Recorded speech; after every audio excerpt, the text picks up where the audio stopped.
जाएंगे। नजर को बदलो, नजारे बदल जाएंगे। किश्तियां बदलने की जरूरत नहीं, दिशा को बदलो, किनारे बदल जाएंगे। निर्मल जी गहलोत। श्री फूसाराम जी महाराज स्मृति सेवा संन्यास पुण्यास एवं परशुराम सेवा संस्थान जालोर के संयुक्त तत्वावधान में प्रतिभा सम्मान समारोह 2025 में आज जिनका पावन सानिध्य मिल रहा है स्वामी अभयदास जी महाराज, इस कार्यक्रम के कर्ता धर्ता संयोजक प्रायोजक आयोजक हमारे बड़े भाई यहाँ के लोकप्रिय विधायक श्री जोगेश्वर जी गर्ग साहब, कलेक्टर साहब, एसपी साहब, मंच पर उपस्थित अन्य सभी महानुभाव और सामने विराजित प्रतिभावान विद्यार्थी, उनके अभिभावक और जालोर नगर के गणमान्य नागरिक। 10:30 का कार्यक्रम का समय था, तो मुझे लगता है 10 बजे से आना शुरू कर दिया होगा सबने। 10 बजे से कौन कौन आ गए बताइए? 10 सवा 10 बजे आ गए। हाँ, तो उनके लिए पर्याप्त तपस्या हो गई है।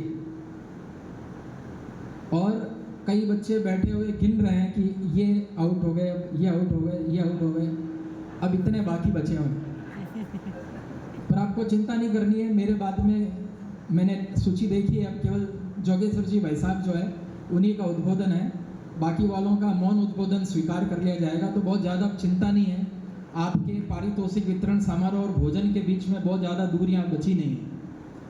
लेकिन चूंकि सुबह 8 बजे से जोधपुर से चल के आया हूँ और भाई साहब ने इसी काम के लिए बुलाया है, 40 मिनट आपने स्वामी जी को सुना है तो 10-15 मिनट मैं भी सुना के तो जाऊँगा ही, ऐसे तो जा नहीं सकता।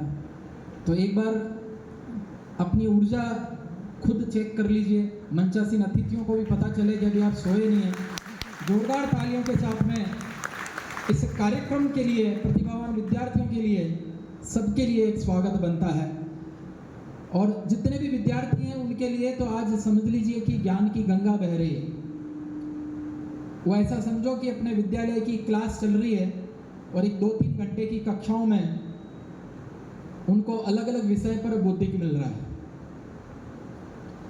प्रतिभावान विद्यार्थी सबसे पहले तो आपके अनुशासन के लिए, आपके सफलता के लिए, आपके धैर्यवान सफलता के लिए मैं आपको बहुत बहुत बधाई देता हूँ।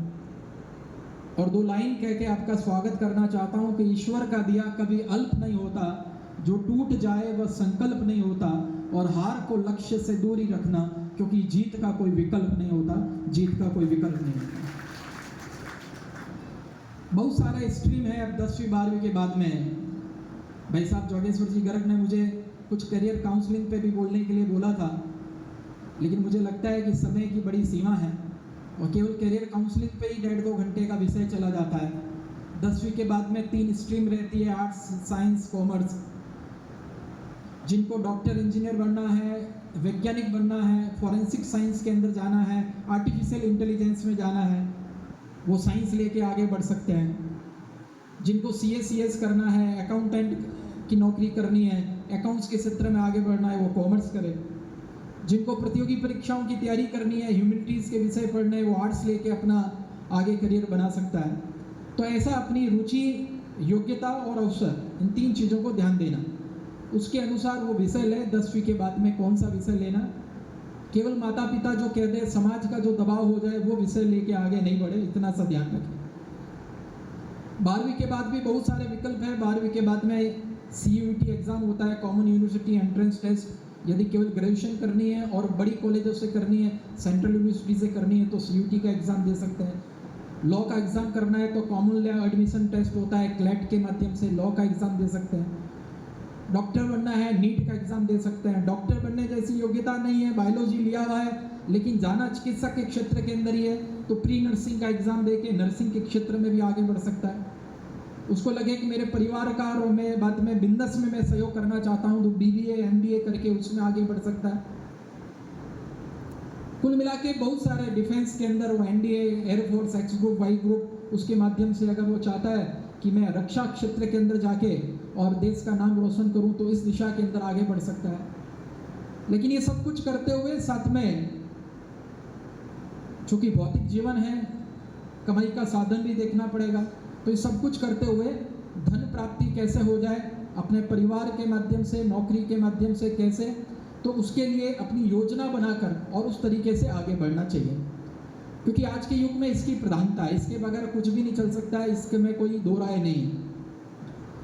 एक छोटा सा वाक्य मैं सुनाता हूँ, उसको समझने की कोशिश करना।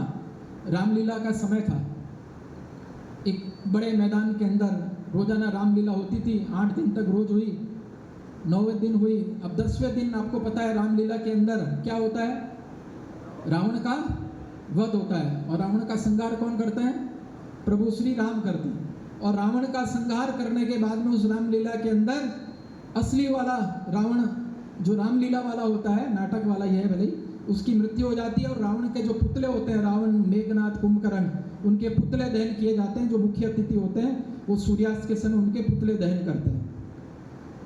तो ऐसे एक जगह रामलीला का समय था, अंतिम राम रावण युद्ध चल रहा था।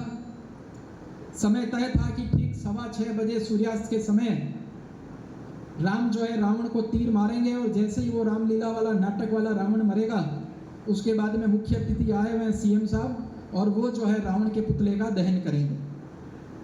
तो 6:10 पर राम रावण युद्ध भयंकर रूप से शुरू हो गया। सब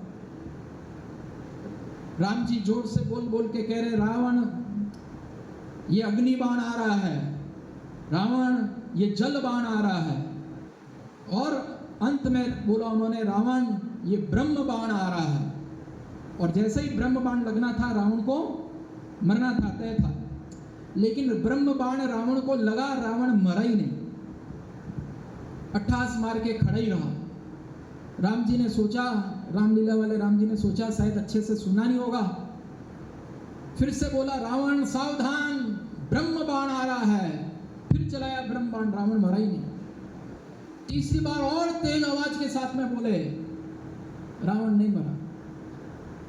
तभी उधर से मंच के ऊपर लोग साइड में खड़े रहते हैं, एक जने ने चिल्ला के कहा, अरे रावण 3 बार ब्रह्म बाण चल गया, तू मरता क्यों नहीं है? तो रावण ने कहा कि देखो, पिछली 2 बार का रामलीला का पेमेंट बाकी है, जब तक वो नहीं दोगे तब तक मैं नहीं मरूंगा। अब उसको सब कुछ सिखा दो, कर दो, सब ज्ञान दे दो, बेचारे का उसका मोटिवेशन तो आय के अंदर, उसका तो काम ही यही है। मैनेजर बड़ा होशियार था रामलीला का, उसने कहा ऐसे तो गड़बड़ हो जाएगी, लेट हो रहा है मामला। मैनेजर दौड़ा दौड़ा गया, राम जी को 500-500 रुपए के 10 नोट दिए और उनको कहा ये तीर पे बांधो, तीर पे बांधे उन नोट को। और राम जी ने जोर से बोला, रावण सावधान, रोकड़ बाण आ रहा है। और जैसे ही रोकड़ बाण लगा, रावण का संहार हो गया। ये रोकड़ बाण जो है ये बहुत महत्वपूर्ण हो गया है करियर में। सब कुछ, कोई भी स्ट्रीम लो, आर्ट, साइंस, कॉमर्स लो, घर का काम धंधा संभालो, MBA करो, कुछ भी करो, लेकिन साथ में 30 मिनट घर पे बैठ के ध्यान करके ये भी करो कि जिंदगी के अंदर मुझे क्या करना है, कहाँ आगे बढ़ना है, और भौतिक दृष्टि से कैसे संपन्न होना है। हमने YouTube के ऊपर एक वीडियो डाला हुआ है, करियर काउंसलिंग बाय उत्कर्ष क्लासेस। करीब 1.5-2 घंटे का वीडियो है, जो बच्चे बाद में और डिटेल में उसको देखना चाहते हैं तो करियर काउंसलिंग बाय उत्कर्ष क्लासेस, वो वीडियो आप देख सकते हैं। मंच पर प्रदीप सर बैठे हैं, यादव सर बैठे हैं, कलेक्टर साहब हैं, IAS ऑफिसर हैं, अच्छी रैंक के साथ में IAS का एग्ज़ाम आपने निकाला है। SP साहब बैठे हैं। आपने कई सारे लोगों को देखा होगा, सफल लोगों को देखा और देख के प्रेरित हुए। ऐसे कौन कौन है जो डॉक्टर को देखा होगा, इंजीनियर को देखा होगा, RS को, IAS को, बड़े बिजनेसमैन को, सबको देखा होगा। सबने देखा हुआ है ना ऐसा, और सब उनके जैसा बनना भी चाहते होते हैं। तो देखिए क्या है, सफलता के 4 छोटे छोटे मंत्र में बताता हूँ। किसी के बारे में हम सफलता के बारे में जब सुनते हैं, हम भी चाहते हैं कि हम वैसा बन जाएं, बहुत अच्छा लगता है। कलेक्टर साहब को देख के लगता है कलेक्टर बन जाए, SP साहब को देख के बन जाए, हम भी IPS ऑफिसर बन जाए। कोई साइंस वाला है तो समझता है मैं डॉक्टर बन जाऊँ, कोई बहुत अच्छा बिजनेसमैन है तो सोचता है मैं बिजनेसमैन बन जाऊँ। तो 4 सूत्र क्या है, सुनिए अच्छे से। किसी की सफलता के बारे में सबसे पहले हम जानते हैं, जानना। कोई न्यूज़पेपर के अंदर देखते हैं, किसी के माध्यम से सुनते हैं, और उसका पहला स्टेप होता है कि उसके बारे में जानते हो कि उसने वो सफलता प्राप्त की। जानने के बाद में दूसरा स्टेप है मानना। जब उसके बारे में और आप इंटरव्यू देखते हो, करीब से देखते हो, समाचार पत्रों में उनके बारे में साक्षात्कार पढ़ लेते हो, तो आप इस मान लेते हो कि ये करने से जीवन के अंदर सफलता मिलती है। इतने अनुशासन के साथ में पढ़ाई करनी पड़ती है, इतने अनुशासन के साथ में अपनी दिनचर्या बनानी पड़ती है। कहा भी गया है जीवन में 2 तरह का दर्द होता है, pain of discipline, pain of regret. अनुशासन का दर्द, पछतावे का दर्द। जो अनुशासन का दर्द लेता है उसको फिर पछतावे का दर्द नहीं होता है, और जो अनुशासन का दर्द हंसते हंसते सहन नहीं करता है उसको जीवन भर पछतावा होता रहता है। इसलिए 2 प्रकार के दर्द जो है, अनुशासन और पछतावे के दर्द में अनुशासन का दर्द मिले तो हंसी खुशी उसको सहन करना, ये ध्यान रखना है, दिमाग में बात रखना है। तो जानना के बाद में दूसरा स्टेप है मानना। मानना के बाद में तीसरा स्टेप, अब आपके सामने प्रत्यक्ष किसी ने आके अपनी सफलता की कहानी बता दी, कैसे ऐसे सफल हुआ था, तो आप उस सफलता की कहानी को स्वीकार कर लेंगे कि इस प्रकार से प्रशिक्षण लेने से सफलता मिलती है। स्वीकार कर लिया, ऐसे ऐसे कर्म करने से सफलता मिलती है। सुबह जल्दी उठना पड़ेगा, रात को लेट से सोना पड़ेगा, केवल पढ़ाई से काम नहीं चलेगा, तो उसके साथ में योग मेडिटेशन भी करना पड़ेगा।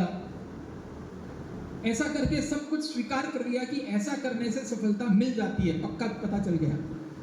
मेरा प्रश्न यह है, क्या किसी के सफलता के बारे में जानने से, मानने से और उसके बाद स्वीकार करने से भी क्या आपको खुद को सफलता मिल जाएगी क्या? ये बच्चों और बड़ों सबों के लिए बात कह रहा हूं मैं। तो चौथा इसका स्टेप सबसे महत्वपूर्ण है, वो है आचरण में लाना, व्यवहार में लाना। खुद को वैसा वैसा करना पड़ेगा। किसी की सफलता के बारे में सुनने से, उसके बारे में तालियां बजा देने से, उसकी तारीफ करने से खुद को सफलता नहीं मिलेगी।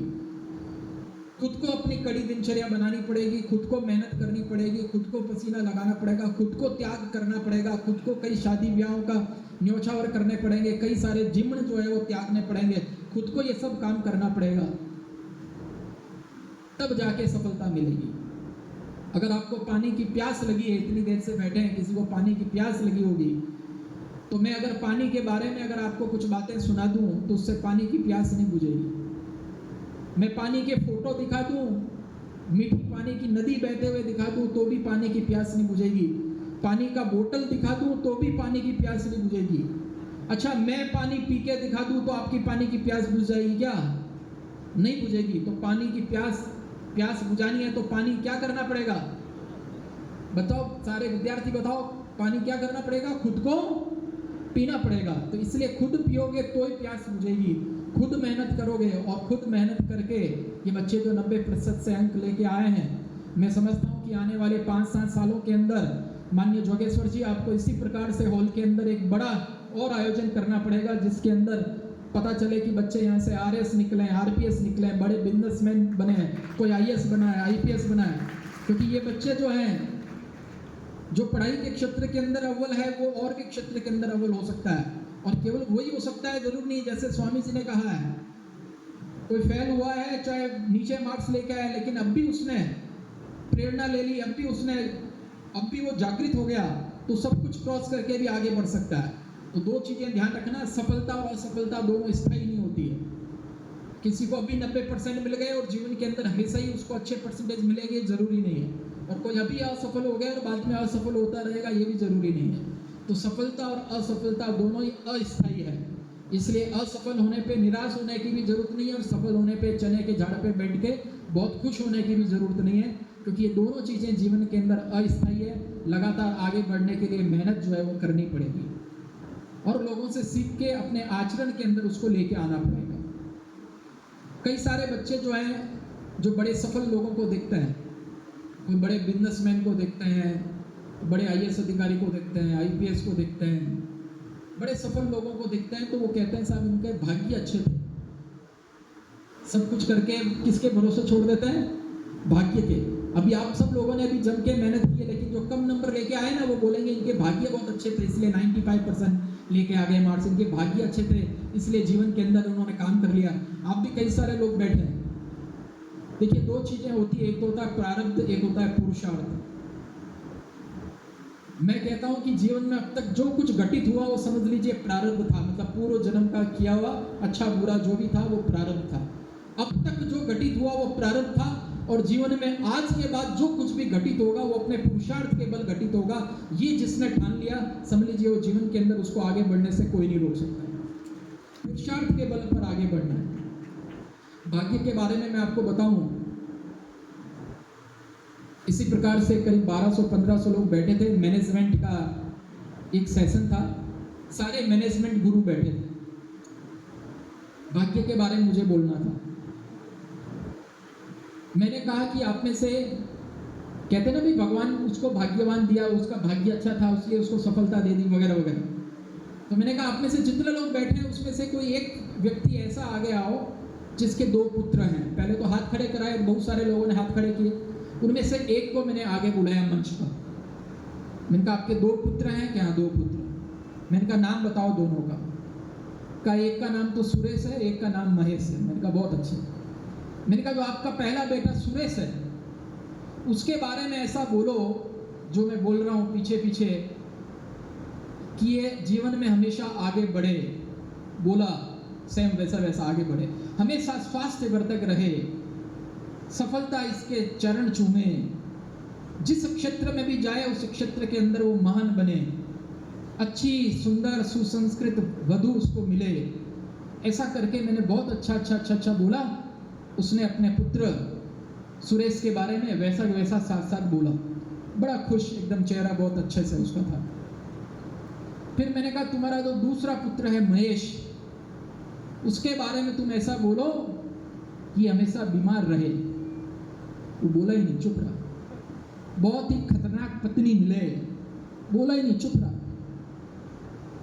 सोने को छुए तो भी पत्थर बन जाए, जीवन के अंदर असफलता ही असफलता मिले इसको, वो बोला ही नहीं। उसका चेहरे का रंग रूप भी बदल रहा था, क्रोधित टाइप हो रहा था धीरे धीरे। मेरे महेश के बारे में ऐसा कैसे बोल रहे हैं?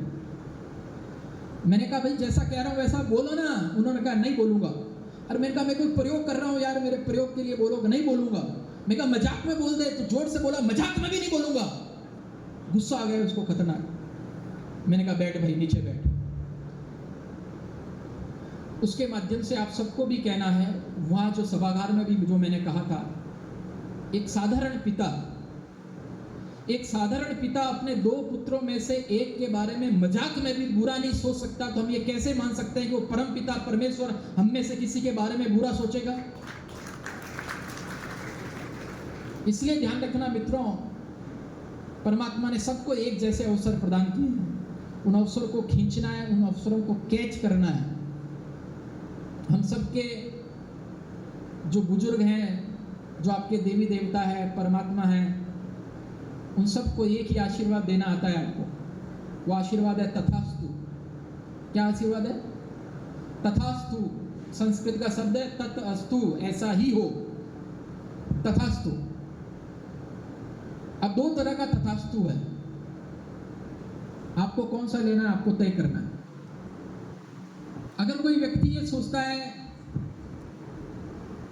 मैं तो जीवन में कामयाब होऊंगा, दुनिया की कोई ताकत मुझे आगे बढ़ने से रोक नहीं सकती, मैं तो जम के पढ़ाई करूंगा, मैं हर कौशल को सीखूंगा, मेरे साथ माता पिता का आशीर्वाद भी है, मैं खूब आगे बढ़ूंगा, ऐसा पॉजिटिव बात है, मेरी दिनचर्या है, मैं उसका पालन करूंगा, तो आशीर्वाद कौन सा आएगा बताइए?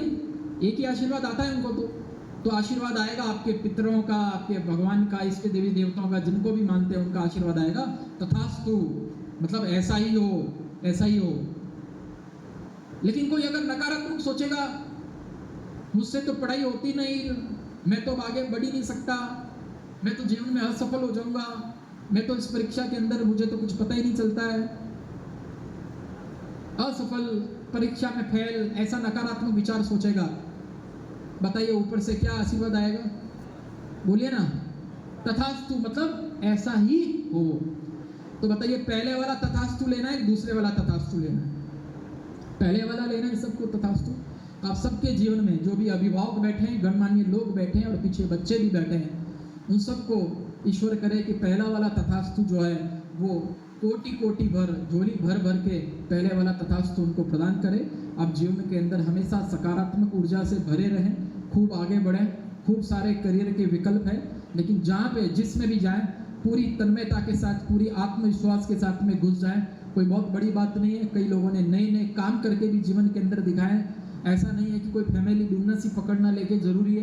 पता चला फैमिली बिजनेस के अंदर अब और ज़्यादा आगे मादा रहेगा नहीं, तो कुछ नया बिजनेस करना है। कुछ पता चला बिजनेस के लिए हमारे पास में बहुत ज़्यादा उपाय नहीं है, तो कुछ और दूसरे एग्जाम्स की तैयारी करना, कुछ स्किल को सीखना। जिस क्षेत्र के अंदर भी जाना है उसको पूरे अनुशासन के साथ में, कड़ी मेहनत के साथ में, दृढ़ संकल्प के साथ में और लगातार उसको सीखते रहेंगे। तो मुझे लगता है कि असफलता वो एक चुनौती है, सफलता कोई चुनौती नहीं है। सफलता कोई बहुत गूढ़ मंत्र इसके नहीं होते हैं। मैंने तो हजारों सफल व्यक्ति को देखे हैं, मैं घंटों इसके ऊपर आपको लेक्चर दे सकता हूँ, लेकिन समय की सीमा है। आप सभी हमेशा आगे बढ़ें, खूब खुश रहें, प्रसन्न रहें और ऐसे ही किसी नए सफलता के कोई कार्यक्रम में, पारितोषिक कार्यक्रम में आपसे फिर से सबसे भेंट हो, इसी उम्मीद के साथ मैं अपना स्थान ग्रहण करता हूँ। जय हिंद, जय भारत।